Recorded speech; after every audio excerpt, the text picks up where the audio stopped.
Esta homilía llega a ustedes a través de Radio Claret América, el Instituto Bíblico Claretiano de las Américas y su estación hermana Bendita Eucaristía Radio en la ciudad de Fresno. Presentan Poniendo el Evangelio en Práctica con el Padre Manuel Villalobos, un programa para aprender a amar a Dios sin miedo. Iniciamos. Buenos días, hermanos y hermanas que nos sintonizan a través de Radio Claret América y su estación amiga de Bendita Eucaristía Radio de la ciudad de Fresno, California. Reciban ustedes un caluroso saludo. Mi nombre es Manuel Villalobos Mendoza, misionero claretiano, encargado de la Pastoral Bíblica Claretiana de los Estados Unidos y Canadá. Y como cada domingo me encuentro con ustedes compartiendo la palabra de Dios, esperando que esta palabra les ayude a entender mejor el Evangelio que van a escuchar el domingo en la misa. Esta lectura será leída el día 16 de febrero en nuestras celebraciones litúrgicas. Y antes de comenzar con esta reflexión, me gustaría invitarles a ustedes a abrir su corazón a Dios, a invocar su Espíritu para que este Dios nos llene de paz, de tranquilidad. Señor Jesús, te pedimos que tu Espíritu se derrame sobre todas las personas que nos están escuchando. Que este Espíritu sea capaz de mover nuestros corazones para poder amar a todas las personas, para poder cumplir la justicia que tú esperas de nosotros y para poder vivir como hijos e hijas de tu amor. Todo esto te lo pedimos por Cristo nuestro Señor. Amén. El Evangelio que estaremos escuchando está tomado de Mateo capítulo 5, 17-37. En aquel tiempo dijo Jesús a sus discípulos: no crean que he venido a abolir la ley y los profetas. No he venido a abolir, sino a dar plenitud. Les aseguro que antes pasarán el cielo y la tierra que deje de cumplirse hasta la última letra o tilde de la ley. El que se salte uno solo de los preceptos menos importantes y se lo enseña así a los hombres, será el menos importante en el reino de los cielos. Pero quien los cumpla y enseñe será grande en el reino de los cielos. Les aseguro, si no son mejores que los escribas y fariseos, ciertamente no entrarán en el reino de los cielos. Han escuchado que se dijo a los antiguos: no matarás, y el que mate será procesado. Pero yo les digo, todo el que esté peleado con su hermano será procesado. Y si uno llama a su hermano imbécil, tendrá que compadecer ante el Sanedrín. Y si lo llama renegado, merece la condena del fuego. Por tanto, si cuando vas a poner tu ofrenda sobre el altar, te acuerdas allí mismo de que tu hermano tiene queja contra ti, deja allí tu ofrenda ante el altar y vete primero a reconciliarte con tu hermano. Y entonces vuelve a presentar tu ofrenda con el que te pone pleito. Procura arreglarte en enseguida, mientras vas todavía de camino. No sea que te entregue al juez, el juez al alguacil, y te metan en la cárcel. Te aseguro que no saldrás de allí hasta que hayas pagado el último centavo. ¿Han oído el mandamiento: no cometerán adulterio? Pues yo les digo, el que mira a una mujer casada deseándola, ya ha sido adúltero con ella en su interior. Si tu ojo derecho te hace caer, sácatelo y tíralo. Más te vale perder un miembro que ser echado entero en la jaena.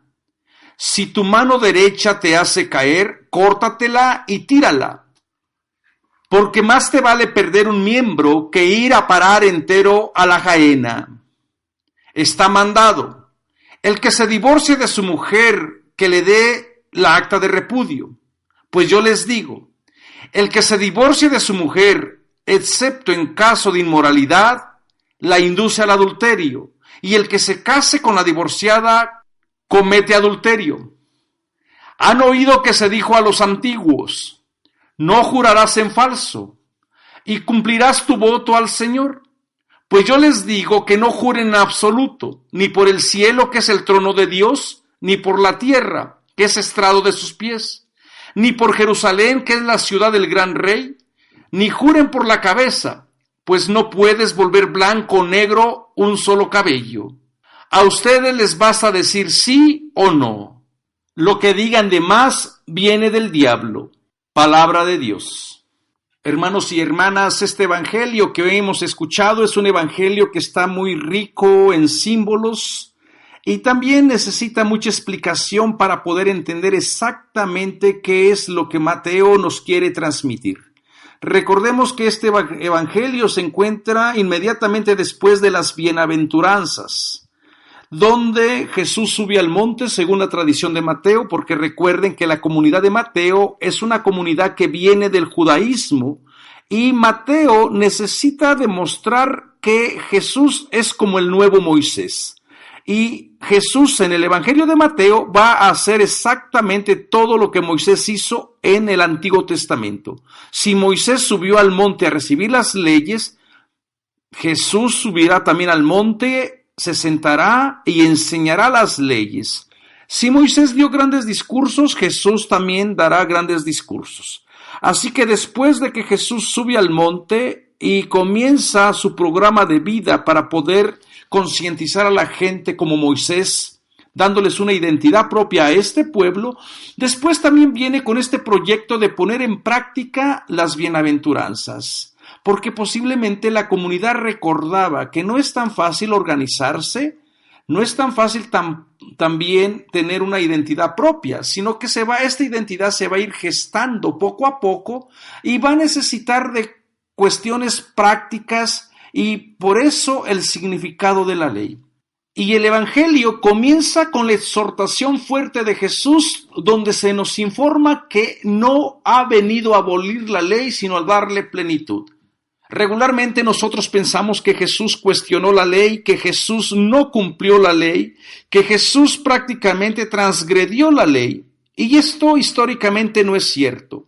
Jesús, como judío, vivió como judío, cumplió la ley como judío.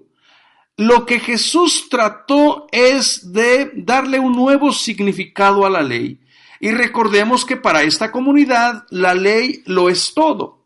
Ellos creen que Dios les ha dado la ley y si cumplen la ley, pues entonces estarán de alguna manera relacionándose con el Dios de la vida, con el Dios de sus ancestros. Por eso a Mateo le interesa poner explícitamente en boca de Jesús que Jesús no va a ser un transgresor, de lo contrario la comunidad de Mateo no lo va a aceptar. Porque si la inmensa mayoría esperan a un Mesías que cumpla la ley, pues Jesús va a tener que apegarse a estas expectativas. Y por eso el énfasis de que no ha venido a abolir la ley, sino a darle su plenitud. Y esta plenitud la va a ir desarrollando a través de todo el Evangelio. Comenzó anunciándola en las bienaventuranzas en el monte, y su proyecto de vida se fue explicando cuando escuchábamos el domingo pasado de que estamos llamados, o la comunidad estaba llamada a ser luz y ser sal. Estos marcadores de identidad van a ser los que formen a la nueva familia de Jesús, pero se tienen que mover por el cumplimiento de la ley. Por eso aquí tenemos a un Jesús bastante conservador en relación a la ley, diciendo que cielo y tierra pueden pasar, pero no su palabra. Es decir, el sentido y la relación que Jesús tiene con la ley va a ser de fidelidad, de observancia, como buen judío. Porque posiblemente en la comunidad de Mateo había estas personas un poquito más liberales que cuestionaban la ley, en la misma línea del apóstol Pablo. Y Pablo, por ejemplo, va a decir que la ley era buena hasta que entró en la historia la persona de Jesús. La ley era como el pedagogo, como el maestro que nos enseñaba el camino hacia Dios, pero una vez que viene Jesús, se convierte en el maestro por excelencia, se convierte en el maestro a quien todas las personas deben de acudir. Entonces, para poder dejar en claro que la ley no es mala, la comunidad de Mateo no solamente está llamada a guardar la ley, sino enseñarla y hacer que esta ley se cumpla. Esto va a ser con los requisitos de ser discípulo de Jesús, según Mateo. Pero esta ley no es una ley solamente que se debe de cumplir a ciegas. Es una ley que también tiene que ser redefinida, tiene que ser de alguna manera enriquecida con la experiencia de Jesús. Y por eso viene la exhortación también, que es uno de los temas preferidos de este evangelista, la justicia de Dios. Y si ustedes, dicen, no son más justos que las otras personas, prácticamente no entrarán en el reino de los cielos. El tema de la justicia fue establecido desde el inicio, desde la infancia narrativa en el Evangelio de Mateo. Cuando José trataba de repudiar a María, porque sabía que el niño no iba a ser de él, y José dice que era hombre justo, y todo mundo está llamado a ser como José, a ser persona justa. Y todas las personas que quieran ser parte de la propuesta de Jesús del reino de los cielos tienen que moverse en justicia. Más adelante va a volver otra vez esta amonestación a decir, si su justicia no supera a los escribas y los fariseos, si su justicia no es mejor que la gente que observa la ley, prácticamente las prostitutas van en el primer lugar. Así que para Mateo, la ley es buena, Jesús viene a cumplir la ley, Jesús invita y enseña la ley y también exhorta a la comunidad a ser persona justa, porque Dios es justo, Dios justifica, Dios pone en buena relación al ser humano nuevamente en la persona de Jesús. Una vez que nos informa que la ley es buena, y una vez que nos invita también Mateo a poner en práctica la ley y a cumplir la ley y a enseñar la ley, nos regala 6 antítesis. En el Evangelio de esta semana solamente escucharemos 4 de estas antítesis, que significa lo que en algún momento se le había enseñado a la comunidad y ahora Jesús la ilumina desde otra experiencia. Estas antítesis empiezan con la palabra han oído y da la impresión de que las personas que han escuchado la interpretación de la ley han desfigurado la misma ley o desde la experiencia de Jesús no han entendido correctamente las Escrituras. Así comienzan los 6 temas principales que condensan y definen algún rasgo importante de la ley originaria. Y la respuesta también de Jesús en esta antítesis es, yo en cambio les digo. Así responde Jesús, presentándose como intérprete autorizado de la ley. Se presenta Jesús como un nuevo Moisés, con el poder prácticamente legítimo de interpretar la tradición y de interpretar las Escrituras. Jesús, en este sentido, se convierte en el maestro definitivo. Ya no hay que esperar a otro, ya no hay que buscar por alguien más. Jesús, con poder de legitimar su interpretación de la ley, se convierte en el Moisés definitivo que esta comunidad esperaba, en el profeta escatológico que vendría nuevamente construir el nuevo Israel. Pero este nuevo Israel ahora va a tener la novedad de estar abierto a otras culturas y a otras comunidades. La primera antítesis que nos presenta el Evangelio es no matar, no airarse contra el hermano o no enojarse contra la hermana para ser inclusivos. Jesús comienza citando lo que el libro del Éxodo prohibía o regulaba, no matar. Y esto estaba en la tabla del Decálogo, del capítulo 20 del libro del Éxodo. La ley de no matar aparece continuamente en la Biblia. En el libro del Génesis tenemos el relato de Caín matando a Abel, y después las mismas autoridades asesinando a Jesús en el Evangelio de Mateo. Así que podemos ver cómo estas leyes fueron formulando de muchas maneras y en muchos momentos de la historia del pueblo de Israel. Por ejemplo, en el libro del Génesis, en el capítulo 9:4, tenemos: el que derrame sangre de hombre, su sangre será derramada por hombre. porque a imagen de Dios Él hizo al hombre. En el fondo está de que nadie le puede quitar la vida a otra persona, porque la vida le corresponde a Dios. Y si una persona le quita la vida a otra persona, prácticamente estaría usurpando el lugar de Dios. Y uno pensaría que esta ley está clara, es directa, no matar en cuestión física, pero Jesús va más allá. Por eso es aquí donde viene la radicalidad del mensaje de Jesús. Para Jesús y su movimiento que Él representa, no basta quitarle la vida físicamente a una persona. Hay muchas maneras de matar. Y esto es lo que Jesús prácticamente va a venir a describir en esta primera antítesis. Y lo primero que llama la atención es que el enojo es equivalente prácticamente a un asesinato. El enojo era un tema muy común en la antigüedad. Muchas de las personas que aspiraban a tener un puesto, a gobernar, o personas que tendían a mostrarse como personas moralmente buenas, tenían que dominar el enojo.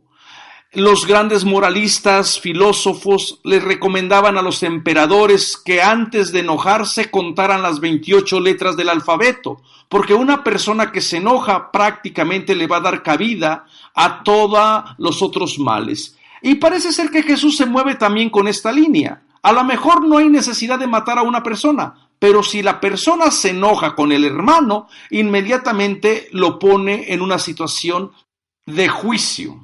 Porque el enojarse o el decir palabras injuriosas, como es el caso que Jesús va a describir, equivale prácticamente a la muerte. En la traducción que nosotros hemos escuchado del Evangelio, dice Jesús que el que se enoje con su hermano y lo llame renegado o lo llame imbécil, será reo o merecedor del Tribunal Supremo.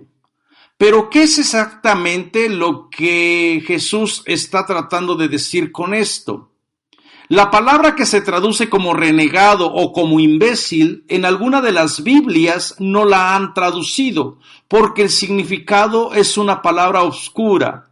Seguramente en alguna de sus traducciones ustedes van a tener la palabra raca, que la dejan simplemente así. En algunos otros casos le van a poner como una palabra de frívolo, o una palabra como imbécil, pero no sabemos exactamente qué es lo que signifique. Como les decía, esta palabra viene del arameo.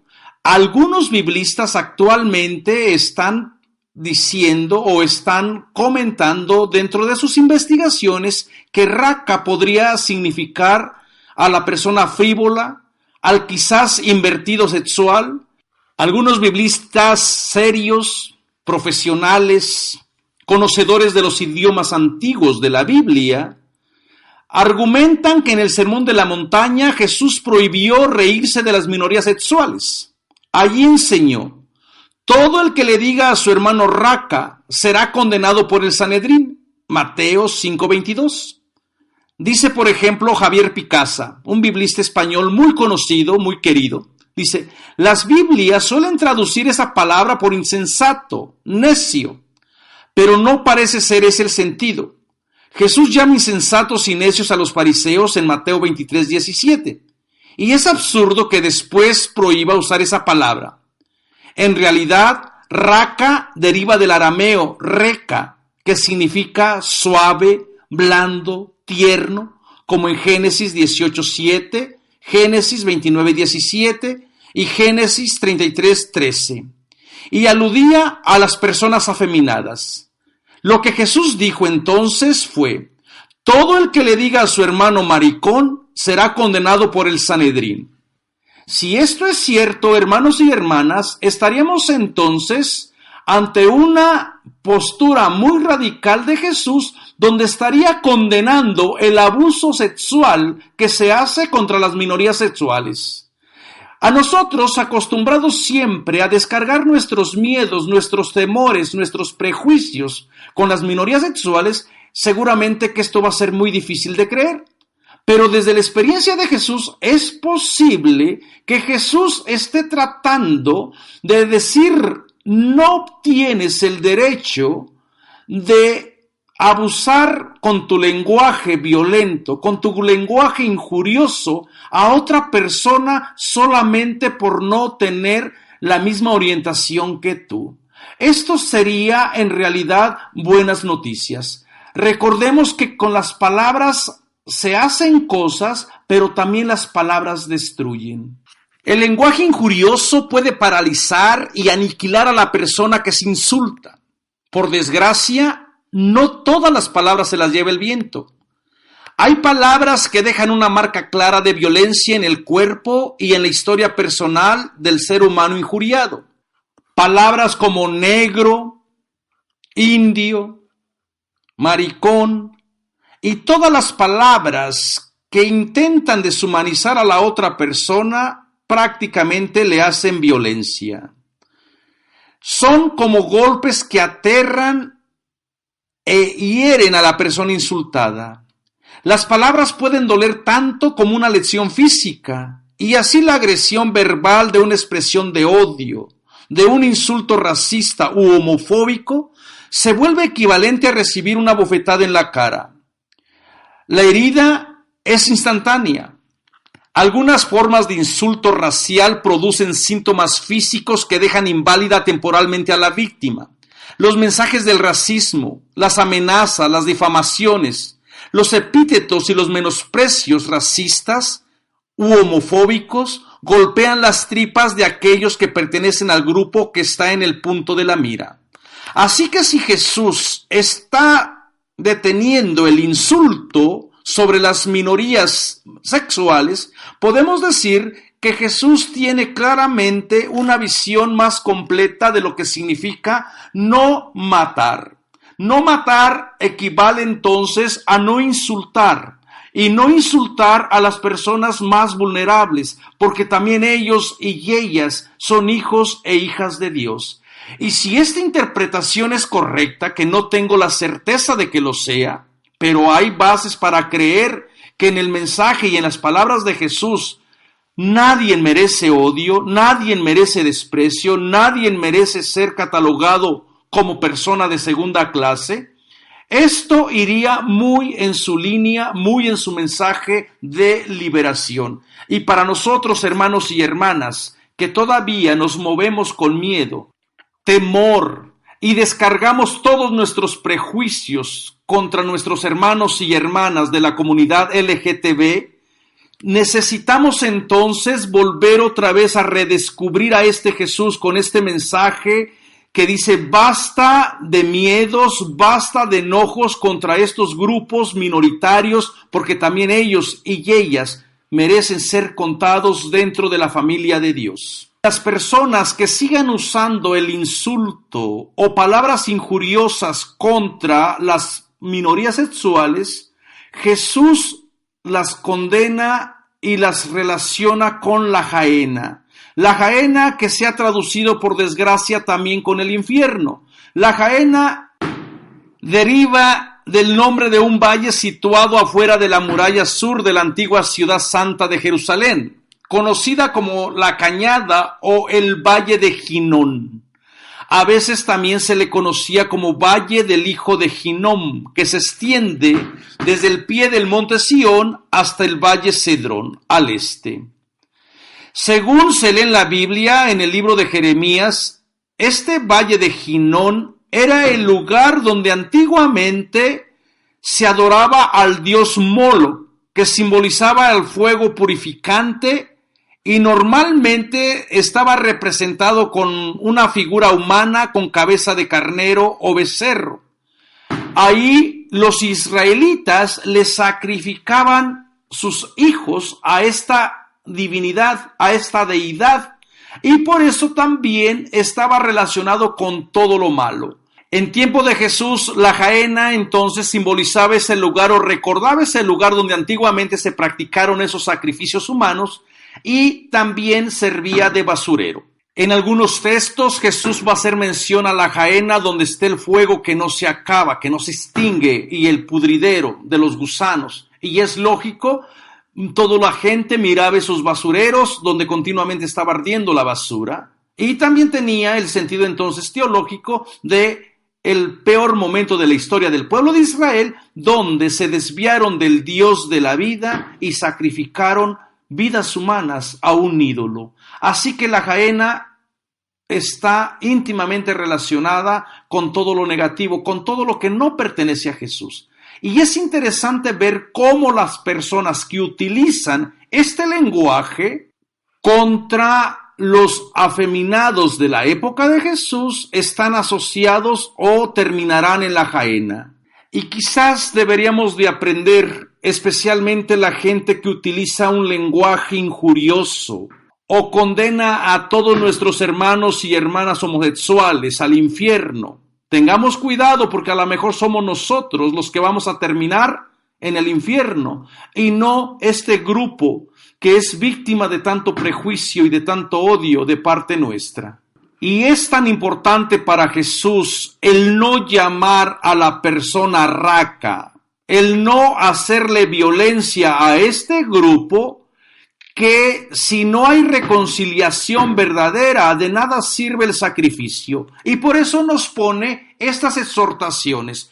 Si vas al altar y te acuerdas que has llamado a alguien, a tu hermano raca, de nada te va a servir tu sacrificio y tu ofrenda. Regresa con tu hermano, reconcíliate, pídele perdón, para que así tu ofrenda pueda ser agradable a Dios. Hermanos y hermanas, este es el evangelio puro. Estas son las buenas noticias que necesitamos escuchar. Una ofrenda que no va acompañada de la reconciliación, una ofrenda que no es capaz de incluir a todos y a todas como hermanos y hermanas dentro de la comunidad, es una ofrenda sin sentido. Es solamente otra vez rituales vacíos. Necesitamos, hermanos y hermanas, entonces tomar seriamente las palabras de Jesús. No podemos pensar que con liturgias ostentosas, con incienso, con palabras vanas, con tanta verborrea, vamos a marear a Jesús. Si no hay reconciliación verdadera con la persona que a lo mejor te causa miedo, su estilo de vida, o que es diferente a ti, no podemos entonces esperar que Jesús acepte nuestra ofrenda. Nuestra ofrenda tiene que ir acompañada de la reconciliación. Y una reconciliación que tiene que ser movida por el amor, por la compasión, por la misericordia y no por el enojo. Una vez que Jesús defiende a los racas, a los blandos, a los afeminados, ahora va a defender a otro grupo también abusado de la época, al grupo de las mujeres. Y la antítesis es, ustedes escucharon que se dijo, no cometerás adulterio, pero Jesús lleva al adulterio no solamente al acto de tener relaciones con la mujer, sino el ver a la mujer como objeto, el verla con ojos de deseo. Para Jesús equivale a adulterio. ¿Y por qué esta severidad de parte de Jesús? Porque la mujer no es mercancía. Porque la mujer no es objeto. Lamentablemente, hermanos y hermanas, estamos tan acostumbrados a ver a la mujer como mercancía. Estamos tan acostumbrados a ver que a la mujer prácticamente se le desnuda con la mirada, porque la mujer provoca, porque la mujer prácticamente representa todo lo malo. Y el incauto hombre que cae hechizado ante los movimientos de la mujer. Y entonces siempre a la mujer se le culpa de frívola, se le culpa de inmoral, se le culpa de causar toda la desgracia al varón. Basta de estas interpretaciones. Jesús mismo pone de manifiesto que la mujer tiene la misma dignidad que el hombre. El hombre no puede ver a la mujer con malicia, no puede desearla, porque estaría deshumanizando a la mujer al ponerla prácticamente como objeto de su deseo. La ley de Moisés era muy favorable a los varones. Los varones podían casarse con quien quisieran y divorciarse tan fácilmente firmando el acta de divorcio. Y los motivos para divorciarse de la mujer prácticamente eran de dar risa. Se podían divorciar de la mujer solamente porque era estéril, porque no sabía cocinar, porque había engordado o porque simplemente ya no les gustaba. Y con eso bastaba. Y claro, esto engendraba toda una cadena de desigualdad, porque a una mujer que era divorciada no podía regresar a la casa paterna porque había sido despedida, traía deshonra. Y esta mujer que había sido despedida por el marido, no tenía otra opción que dedicarse a la prostitución para poder sobrevivir. Y Jesús les va a recordar y decir, no es el caso de la nueva comunidad que estoy formando. En esta nueva relación, las personas ya no van a poder divorciar a la mujer tan fácilmente porque se van a mover con otros valores, con otros principios, con el valor del amor, donde a la mujer se le va a tratar como tu igual, como tu compañera, porque no es bueno que el ser humano viva solo. Por eso, solamente en casos bien concretos, bien específicos, en casos de algún tipo de inmoralidad se permite el divorcio, pero no en los otros casos que les acabo de comentar. Lo que está haciendo Jesús al no permitir este tipo de divorcio prácticamente es darle dignidad a la mujer y decirle, mujer, ahora vas a estar amparada por la ley del amor, la ley que te iguala con tu marido. Y claro, para este tiempo, esta propuesta o esta interpretación que Jesús hace de la ley era bastante radical, bastante revolucionaria. Tengamos en cuenta, hermanos y hermanas, que el divorcio no se entendía en la Biblia en este tiempo como lo entendemos ahora. El matrimonio en la antigüedad era un contrato económico entre un padre y otro padre para conservar prácticamente la tierra. Gracias a Dios, ahora el matrimonio tiene otras dimensiones. Y así que cuando hablemos del matrimonio, del divorcio en la Biblia, tengamos en cuenta que no es lo mismo de esta época, de esta generación, porque también nuestro matrimonio y nuestros divorcios han sufrido o han sido enriquecidos con otras experiencias. Y en algunos casos, lamentablemente, valdría mejor estar separado que estar viviendo con el enemigo. Porque la única razón que tenemos para vivir es ser feliz. Y si en el matrimonio ya no hay amor, ya no hay paz, ya no hay tranquilidad, ya no hay respeto, y solamente existen golpes, solamente existen malas palabras, solamente te tratan como un objeto del deseo del varón, o la mujer también trata mal al marido, pues uno se pregunta, ¿qué hago yo en una relación así? ¿Para qué quedarme? En la antigüedad, la mujer no podía iniciar el divorcio. La mujer ni siquiera se podía imaginar que pudiera vivir separada del varón. Toda la vida había sido programada para servir al varón. De niña, al cuidado del hermano mayor. De grande, el hombre, el papá, vigilando por la virginidad. Y una vez que se casaba, prácticamente la mujer seguiría estando atada al marido, al tío, al padre de la casa, de tal manera que la mujer siempre sería como una otra, nunca sería ella, siempre al cuidado de alguien más. Así se le programaba y así se vivía. Lamentablemente, estas experiencias de la mujer de no recuperar su voz, de no recuperar su pensamiento, de no recuperar su dignidad, parece que está tan actual como hace 2000 años. Entonces, la idea de Jesús de que no se puede divorciar el hombre a la mujer por cualquier cosa, pues era en realidad algo muy favorable para la mujer. Quizás ahora no se ve así, porque ya el matrimonio y el divorcio han cambiado, como les he dicho. Pero en la antigüedad, por lo menos la mujer iba a estar siempre protegida bajo la figura del padre o del marido. En cambio, si se firmaba el acta de divorcio y se le divorciaba, pues lamentablemente terminaría vendiendo su cuerpo, terminaría en la prostitución, porque ya no podría regresar la mujer a la casa del padre. Así que la propuesta de Jesús de que han oído a ustedes que se dijo, no cometerás adulterio, pero yo les digo, el que mire con malos ojos. Como que queda de manifiesto que tanto el hombre como la mujer tienen dignidad y esta dignidad no la da el género. Esta dignidad viene de ser hijos e hijas de Dios. La siguiente antítesis que encontramos en el Evangelio tiene que ver con el juramento.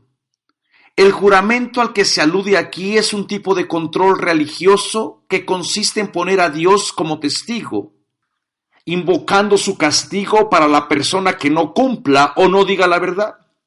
Es un acto social y religioso, una forma de utilizar a Dios como garante de un control personal. Quien jura tiene miedo de que Dios le castigue si no cumple su juramento. Y también es una especie de juramento social. El grupo entero sanciona a la persona que ha jurado.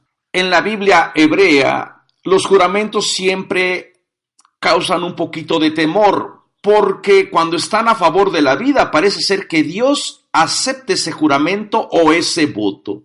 Recordemos, por ejemplo, el voto que le hace Ana allá en el libro de Samuel, donde le pide a Dios que le dé un hijo, y si le da un hijo, Ana le va a entregar a su hijo para servicio de Dios. Y de ese juramento nace Samuel. Y efectivamente Ana consagra a Samuel para Dios. Como que ese juramento está a favor de la vida, está a favor de escuchar a una mujer que estaba oprimida por ser estéril, y Dios le hace justicia, y Ana en gratitud va a dar un voto de entrega. También habían los votos que se hacían de los nazoreos para no ingerir ciertas bebidas, vestir de cierta manera, no comer ciertas comidas, con la finalidad de ser un marcador de identidad y de decir, esta persona está consagrada a Dios. En esta línea podemos ver también la consagración de Juan el Bautista, con la manera tan peculiar de vivir. Pero también hay votos que uno cuestionaría, porque parece ser que no vienen de Dios, sino simplemente para manipular a las personas y también para manipular a Dios. Tal es el caso de una historia horrenda que se narra en el libro de los Jueces, donde un general de nombre Jefté le ofrece a Dios un voto y le dice, si me das la victoria, te voy a entregar a la primera persona en ofrenda que salga a recibirme. Y Dios le dio la victoria, y la primera persona que salió a recibir a Jefté fue su propia hija. Y prácticamente Jefté sacrificó a su propia hija. Y parece ser que Dios estaba en silencio. Dios parece ser que no le pidió en primer lugar el voto. Parece ser que no era para darle vida a Dios ni gloria a Dios en este caso, sino para ensalzar el nombre de Jefté, de ser una persona con honor al haber derrotado al enemigo. Así que los votos y los juramentos no se deben de hacer a la ligera, y prácticamente lo que está haciendo Jesús es decir, mejor di solamente tu verdad, sí cuando es sí y no cuando es no. Lo demás prácticamente ya viene de el enemigo de Dios, del maligno, y de esta manera también no pongas a Dios como testigo de tu acción humana. No conviertas a Dios en un fetiche, no conviertas a Dios en un ídolo, porque Dios no se presta para este tipo de juramentos. El juramento que Dios requiere es simple y da vida. Sé justo. Antes de ofrecer tu ofrenda a Dios, reconcíliate con tu hermano. No seas violento, no utilices las palabras para denigrar a la otra persona. Trata a la mujer como tu igual, como tu compañera, como tu amiga. Esto es el voto que Dios quiere. Lo demás prácticamente viene del maligno. El no jurar por Dios, ni por el cielo, ni por la tierra, ni por lo más preciado, implica también moverse en justicia, implica moverse también en verdad, buscar verdad. La verdad no necesita defensores, la verdad sola se defiende cuando es verdad. Cuando alguien trae a Dios como testigo de su juramento, pues uno cuestionaría también el estilo de vida de la persona, ¿verdad? En otras palabras, lo que Jesús nos está invitando es, deja a Dios ser Dios. Dios no se presta para solapar tus mentiras y tu injusticia. Concluyendo nuestro evangelio entonces, hermanos y hermanas, la ley más perfecta que Dios nos ofrece es una ley que está al servicio del ser humano, no una ley que condena. Y por eso la justicia brota desde la misma experiencia de la ley que se pone al servicio de la persona débil. Entonces Jesús no viene para destruir la ley, sino para que la ley vuelva otra vez a orientar a las personas a encontrarse como hermanos y como hermanas. Por eso no se le puede llamar con nombres o con un lenguaje violento a las minorías sexuales. Jesús prohíbe el uso del lenguaje injurioso, incendiario contra la otra persona por ser diferente, porque también esa persona merece ser reconocida como hijo y como hija de Dios. Luego, la otra antítesis, Jesús prohíbe ver a la mujer como si ésta fuera solamente objeto de placer. No se puede ver a la mujer con deseos impuros, con deseos que deshumanicen a la mujer. Y por último, Jesús nos invita a no usar el nombre de Dios para nuestras mentiras, para solapar nuestras injusticias. Así que, hermanos y hermanas, este domingo el Evangelio es bastante profético, bastante fuerte, porque parece ser que todavía nos movemos con la antigua ley y no con la nueva propuesta de Jesús. Pidámosle a Dios que nos dé la oportunidad de cambiar nuestro corazón, de convertirnos, para que así podamos formar una comunidad más justa, más inclusiva, una comunidad que esté al servicio de la persona vulnerable. Muchas gracias y recuerden que esta homilía ha llegado a ustedes por cortesía de Radio Claret América y su estación hermana de Bendita Eucaristía Radio en la ciudad de Fresno, California. Mi nombre es Manuel Villalobos Mendoza, misionero claretiano. Y si usted quiere saber más de la palabra de Dios, si quiere usted estudiar la palabra de Dios sistemáticamente, como si fuera la universidad, puede visitarnos en www.ibicla.org. Que Dios les bendiga y nos vemos la próxima semana. Los invitamos a escuchar más programas de crecimiento espiritual y emocional en radioclaretamerica.com y a seguir en YouTube a la Escuela Bíblica Claretiana de las Américas. Visite ibicla.org.